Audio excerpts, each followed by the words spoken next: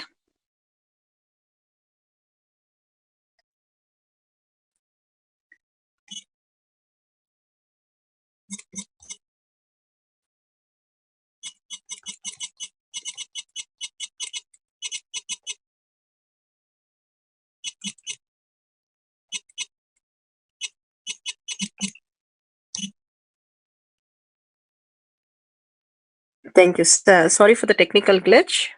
So you can verify what you had now experienced in this second sutra. Let the vital life energy, wind, present in now merge into all pervading eternal cosmic, the air. And now let this gross body, along with the body, disintegrate into basic element and be the sacred ashes. Such a beautiful verse.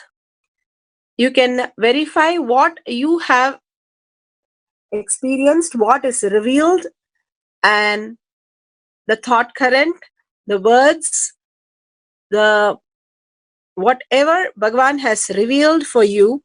Just make a note and you can share it in the, for Facebook viewers, you can share it in the tinyurl.com/powermanifestation. Next slide.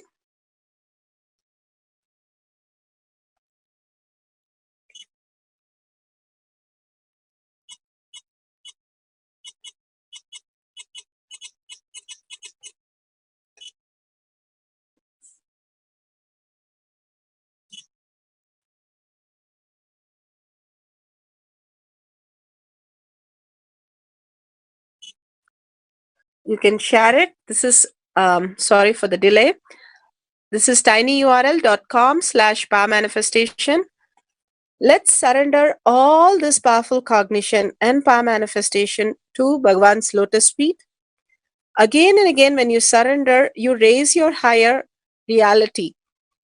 And whatever Bhagavan is showing through your third eye, Bhagavan, what a revelation is our huge completion which happens inside. Again and again, have the will persistent to manifest more and more reality and not the dead patterns, which by reliving again and again, it just leaves the thoughts and simply gets removed from our life. So ask Bhagavan with a deep seeking and gratitude to bless you without the patterns and be in the existential reality again and again, aligning to your space of Paramashiva in you. With that, let's end this session with a Purna mantra. Let's sit straight. Visualize Bhagavan in your third eye and chant the Purna mantra. Om Purnamada Purnamidam Purna Purnamudashyate Purnasya Purnamataya Purnameva Vashishyate. Om Shanti Shanti Shanti. Hari Om Tat Sat Sarvam Bhagavate Sri Nithyananda Paramashivam Paduka Arpanamastu. Om Nithyanandam. Thank you for participating in the Power Manifestation session. Please make sure be available for the courtyard session and share this with as many people causing their reality. Thank you, Nithyanandam.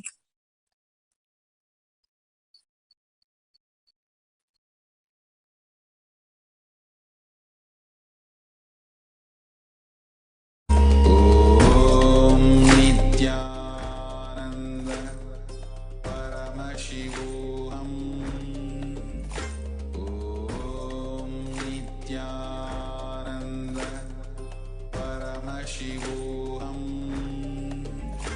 Om Nithyananda Paramashivoham. Om Nithyananda Paramashivoham. Om Nithyananda Paramashivoham. Om Nithyananda Paramashivoham.